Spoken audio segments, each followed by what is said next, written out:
Hello doctor Brijesh, कैसे हैं आप? बस मैं बढ़िया हूँ। नमस्कार सर।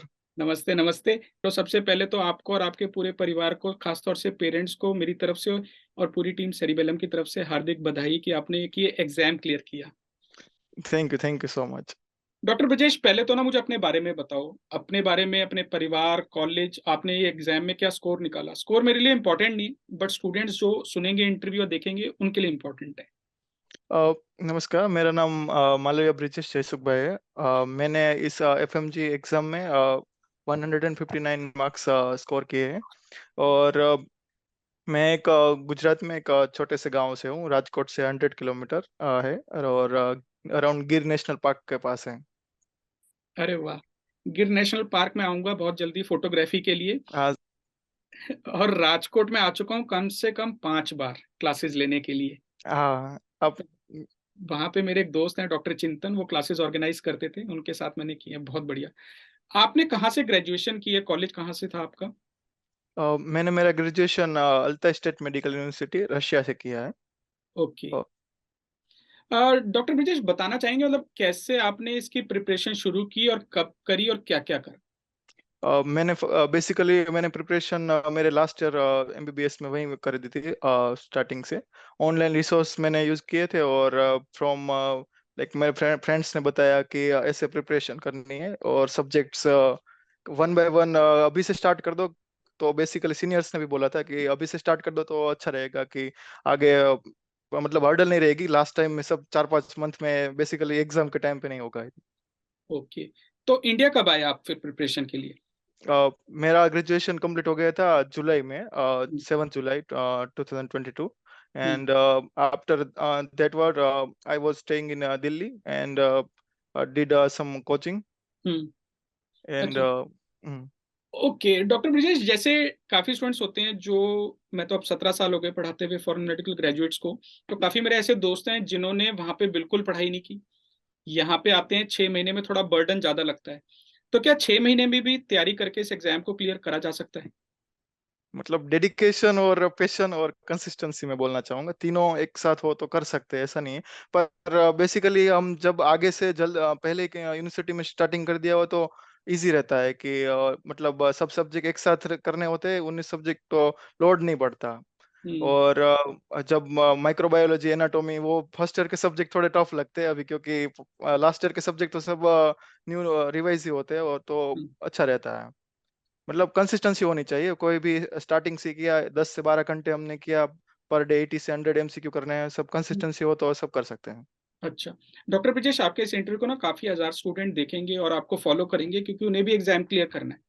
तो हम्म। अगर किसी को तैयारी स्टार्ट करनी है या तैयारी कर रहा है, तो उसको आप क्या क्या चीजें बताना चाहेंगे कि उसे जरूर करना चाहिए? सो स्टार्टिंग में एक तो एक शेड्यूल बनाओ प्रिपरेशन का कि क्या कौन सा सब्जेक्ट मेरे वीक है, कौन सा सब्जेक्ट स्ट्रांग है, कौन सा सब्जेक्ट पे मुझे ज्यादा फोकस करना है। और स्टार्टिंग में मतलब वो सब्जेक्ट फर्स्ट एक पहले सब्जेक्ट कंप्लीट करो, बाद में दूसरे सब्जेक्ट पे जाओ। ऐसा क्या होता है कि हम वैसे इंटीग्रेटेड अब तो वैसे क्वेश्चन आ रहे हैं सब, पर एक सब्जेक्ट कंप्लीट नहीं करते और दूसरे सब्जेक्ट पे चले जाते हैं, वहां से तीसरे सब्जेक्ट पे चले गए, आधा छोड़ दिया। तो क्या थोड़ा लोडिंग सर पे बढ़ जाता है और टेंशन हो जाता है कि ये सब्जेक्ट मैंने कंप्लीट नहीं किया और दूसरा गया। तो स्टार्टिंग में वो करने हैं, एक तो सब्जेक्ट कंप्लीट करो और पर डे साथ में एमसीक्यू कर लेने हैं हमें कि, कौन से हर डे 100 करने हैं, 100 से अराउंड अराउंड। और प्रीवियस क्वेश्चन वो was must IMP previous question. और एनालिसिस के लिए हम 2 GT दे सकते हैं मंथ में। ओके। रिवीजन का कितना रोल है इस एग्जाम को हेल्प करने में, क्लियर करने के लिए? मैं कहना चाहूंगा रिवीजन तो बहुत इंपॉर्टेंट है, क्योंकि हम मिनिमम 3 रिवीजन तो चाहिए ही। वरना मतलब एक दिन एक सब्जेक्ट स्टार्ट किया, हम कंप्लीट नहीं कर पाए और दूसरा सब्जेक्ट शुरू हो गया, हम भूल जाएंगे। सो रिवीजन मस्ट, मिनिमम 3 रिवीजन तो करने पड़ेंगे। ओके। आपके कौन सी अटेम्प्ट थी ये? मैंने ये मेरा फर्स्ट अटेम्प्ट था। सो फर्स्ट अटेम्प्ट में मेरा हो गया। वंडरफुल। देखो, मैं आपसे ये इसलिए पूछ रहा हूँ क्योंकि इतने सालों में मैंने क्या देखा है। मैंने ऐसे भी स्टूडेंट्स देखे हैं जिन्हें second, third, fourth, fifth, sixth attempt में निकालना पड़ता है। एक केरला की स्टूडेंट ने मुझे कांटेक्ट किया था, उसने 14th, ओ। 14वीं अटेम्प्ट में निकाला था, जो कि कितनी मुश्किल चीज है उसी को दोबारा पढ़ना। तो अगर आपने फर्स्ट अटेम्प्ट में निकाला है, वाकई में एक अचीवमेंट है।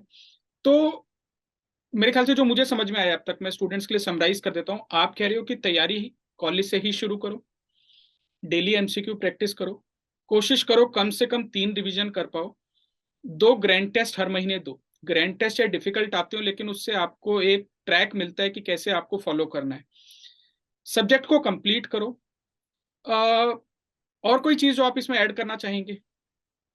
हमें मतलब इमेज बेस्ड डिस्कशन क्या होता है कि इमेज हम लास्ट में करते हैं, तो साथ में क्या कर सकते हैं कि नाइट में और मॉर्निंग में हम इमेज देख सकते हैं। जब भी नींद आ रही है, कोई भी स्टडी करने का थोड़ा मतलब ब्रेन फॉग होने लगा है, तब हम इमेज देख सकते हैं और इमेज भी डिस्कशन तभी साथ में हो जाएगा ऐसे।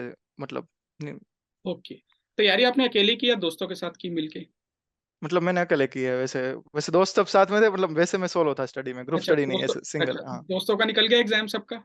हाँ, मतलब सब निकल गए, एक आध दो फ्रेंड बच गए ऐसा है। तो थोड़े 5 मार्क्स है।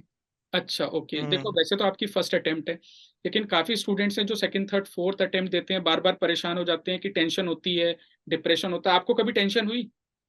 नहीं, टेंशन तो रहती है थ्रू आउट जर्नी। मतलब कभी काफी दिन आते हैं कि जब अच्छा दिन नहीं गया, पूरे दिन स्टडी नहीं कर पाते थोड़ा, या फिर ऐसा होता है गिल्टी फील होता है कि आज कुछ किया नहीं है। सो हम्म। मतलब वैसे है कि वीक में एक दिन हम रेस्ट ले सकते हैं और बाकी मतलब पूरे वीक में कंटिन्यू कर सकते हैं। तो एक डे तो रेस्ट होना चाहिए और कंप्लीट स्टडी बाद में कंटिन्यू रखो। अच्छा, जब एग्जाम देने के बाद कैसा लगा, हो जाएगा? हाँ मतलब हाँ, एग्जाम देने के बाद अलग ही फीलिंग थी कि हाँ एक फर्स्ट अटेम्प्ट में निकल लिया है। अब नीट पीजी की प्रिपरेशन स्टार्ट करेंगे नहीं, धीरे धीरे। मैं रिजल्ट का नहीं पूछ रहा। जिस दिन आपने तो एग्जाम दिया उस दिन कैसा लगा कि हम्म। एग्जाम क्लियर हो जाएगा, एग्जाम देने के बाद? हाँ, एग्जाम देने के बाद वैसे मेरी थोड़ी तबीयत खराब हो गई थी, पर मैंने पार्ट 1 अच्छे से कर लिया था। हम्म। और पार्ट 2 थोड़ा टफ लगा था कि उसमें पता सर्जरी के क्वेश्चन थोड़े टफ लगे थे। अच्छा। बाकी नहीं। लगा था 160 से 170 अराउंड तो आ जाएंगे ऐसे। अच्छा। नहीं नहीं, इस बार ज्यादातर जितने भी स्टूडेंट्स से कल से इतने सारे स्टूडेंट्स का फोन आया है, जिनका हुआ है नहीं हुआ है, सबका कहना था कि पेपर आसान था। और वो मैंने इस बार हम्म। देखा भी, क्योंकि काफी स्टूडेंट्स यूजुअली ना 200 से ऊपर स्कोर इतने स्टूडेंट्स का नहीं होता, इस बार बहुतों का है। लेकिन फिर हम्म। काफी हमारे स्टूडेंट्स जो इतनी मेहनत करने के बाद रह जाते हैं 147, 148, 145, जैसे आप बता रहे हो आपके दोस्त 5 नंबर से रह गए हैं। तो कैसे स्कोर को इम्प्रूव करा जाए? अगर मेरा बार बार जीटी में भी स्कोर कम आ रहा है, या फिर मेरे को लग रहा है कि प्रैक्टिस कर रहा हूँ लेकिन आंसर गलत आ रहे हैं, कैसे करा जाए? मतलब हम सिली मिस्टेक ज्यादा होती है कि ऐसे हमें क्वेश्चन आता है, क्वेश्चन पूरा पढ़ते क्या होता है कि स्टार्टिंग स्टार्टिंग में हमें लगता है फर्स्ट ए पढ़ लिया, बी नहीं पढ़ा, डायरेक्ट आंसर मार्क कर दिया। ऐसे सिली मिस्टेक बहुत वही है कि प्रैक्टिस से वो सिली मिस्टेक दूर होगी थोड़ी और हम्म। हम उसको इम्प्रूव कर पाएंगे। मतलब प्रीवियस ईयर क्वेश्चन करो वही और अपने नोट्स पढ़ो बस। अच्छा, कोई ऐसे सब्जेक्ट या सब्जेक्ट्स जो आपको पसंद है, या इस एग्जाम के लिए बस आपने पसंदीदा बना लिए? हाँ, मतलब obstetric and gynaecology, second my favourite PSM, hmm. And third ophthalmology. मुझे लग रहा है आपने स्कोरिंग सब्जेक्ट्स को सबसे पहले चूज करा, क्योंकि मैं खुद मानता हूँ गाइनी ऑफ सबसे ज्यादा स्कोरिंग है। हाँ, पीएसएम और काफी पीएसएम स्कोर। दोनों। हाँ मतलब बायोस्टैटिस्टिक का एक थोड़ा टफ था, बाकी सब तो बहुत इजी है। हाँ नहीं, इस बार पीएसएम का पेपर हम्म, काफी इजी था, हम्म। काफी क्वेश्चंस थे और काफी आसान भी था। कोई ऐसा सब्जेक्ट जिसमें आपको लगा थोड़ी मुश्किल आ सकती है या आई हो? मतलब एनाटॉमी थोड़ा लगा था, एनाटॉमी और फिजियोलॉजी, पर मैंने वो मतलब एक 1.5 महीने का टाइम मिला था, उसको यूटिलाइज करके रिवाइज कर लिया था, प्रीवियस ईयर क्वेश्चन कर लिए थे उसके। मतलब एक भी सब्जेक्ट छोड़ना नहीं है हमें। हाँ।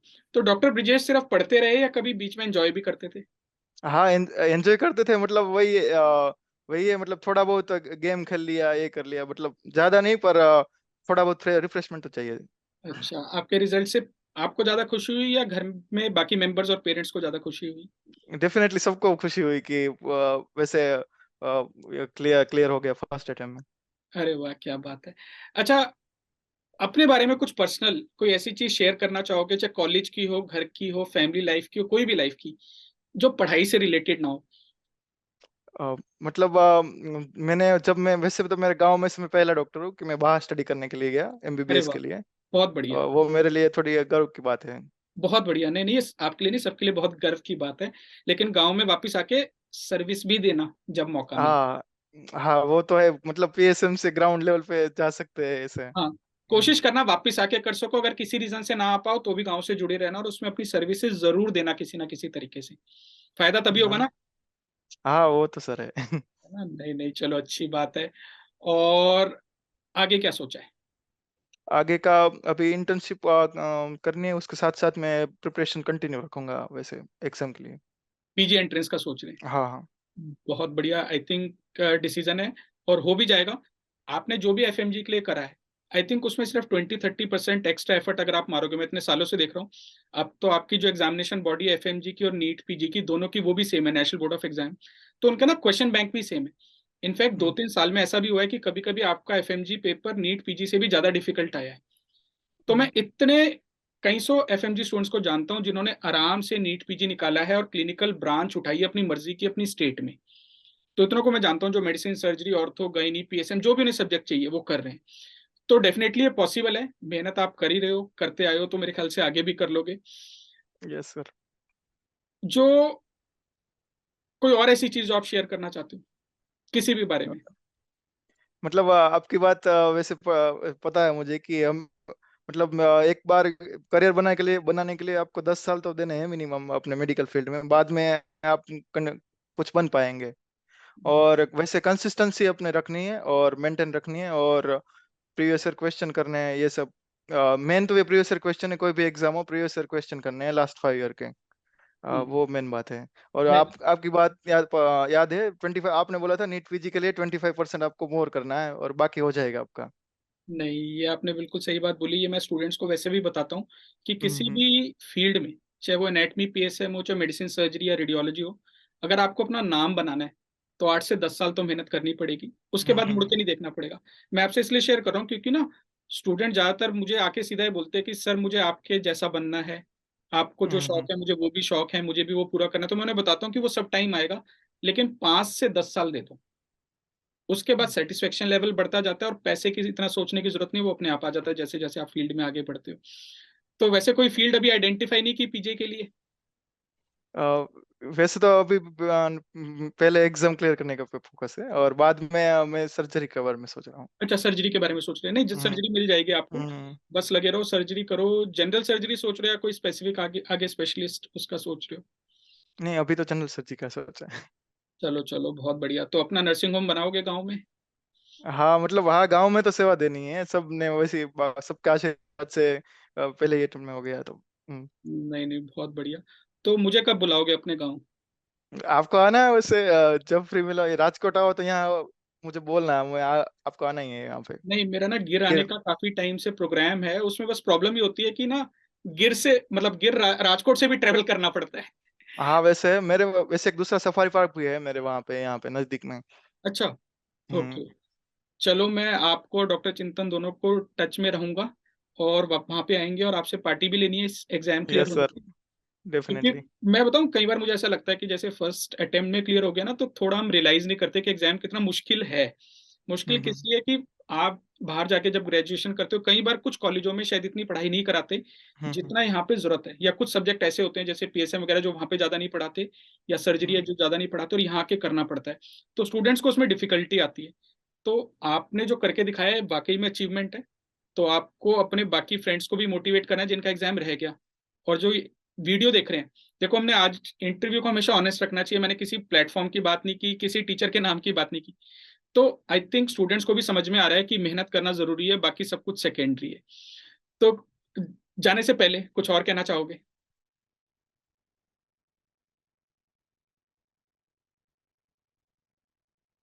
आई थिंक थोड़ा सा कनेक्शन लैग हो रहा है डॉक्टर ब्रिजेश के साथ। कोई नहीं दोस्तों, अगर डॉक्टर ब्रिजेश बीच में जुड़ जाते हैं तो उनसे दोबारा सवाल करूंगा। जाने से पहले बताना चाहूंगा कि उन्होंने हमारे लिए क्या क्या बताया है। कि एक तो आपको अर्ली स्टार्ट करना है तैयारी, कॉलेज में जब जाते हो जब से शुरू कर दो। अब आपके पास ऑनलाइन प्लेटफॉर्म्स हैं, तो किसी तरीके की कोई प्रॉब्लम नहीं है। शेड्यूल बनाओ, अपने वीक और स्ट्रॉन्ग सब्जेक्ट्स को बना के लिस्ट बनाओ, वीकनेस को स्ट्रेंथ में कन्वर्ट करो। जीटी दो, 100 एमसीक्यू प्रैक्टिस करो, पीवाईक्यू पे ध्यान रखना है। तो डॉक्टर ब्रिजेश, जाने से पहले कुछ कहना चाहोगे सारे स्टूडेंट्स को जो आपका ये इंटरव्यू देख रहे हैं? बस पास हो गए उन सबको मेरा कॉन्ग्रेचुलेशन, और जो मतलब थोड़े मार्क्स से मिस कर गए उनको मतलब स्ट्रांग रहना है, अपने स्ट्रेटेजी फिर से बनानी है, कहाँ मिस्टेक हो रही है उसको सेल्फ एनालिसिस करना है, और फिर से बाउंस बैक करना है, और नेक्स्ट एग्जाम में साथ में क्लियर करना है, ऐसे मैं वाह, कहना चाहूँ। Wonderful wonderful. Thank you so much doctor Brijesh for your time. आपसे बात करके मजा आया, क्योंकि ना इतने हिंदी सरल भाषा में ही इंटरव्यू करना चाहिए जो सबको समझ में आ जाए। हाँ वो तो है, मतलब अच्छा रहता है कि लैंग्वेज में बात कर सकते हैं। मैं वैसे गोविंद सर का, स्पर्श सर का, प्रवीण सर का, सबका वैसे बहुत धन्यवाद हूँ। और उनके यूट्यूब वीडियो में जो लास्ट मोटिवेशन मतलब वो देते हैं वो बहुत कम है वैसे। जब जब खराब डे जाता है तब मोटिवेशन देख लेते हैं गोविंद सर का, स्पर्श हम्म। सर का। अरे वाह, क्या बात है। चल। नहीं नहीं, बहुत बढ़िया। आप, मेरी तरफ से, पूरी टीम सेरिबेलम की तरफ से भी आपको आने वाले टाइम के लिए शुभकामनाएं। आपने ये जो अचीवमेंट की है, इससे ज्यादा टाइम, इससे ज्यादा अचीवमेंट्स आप करोगे, आपके अभी करियर में काफी सारे ऐसे माइलस्टोन्स आएंगे।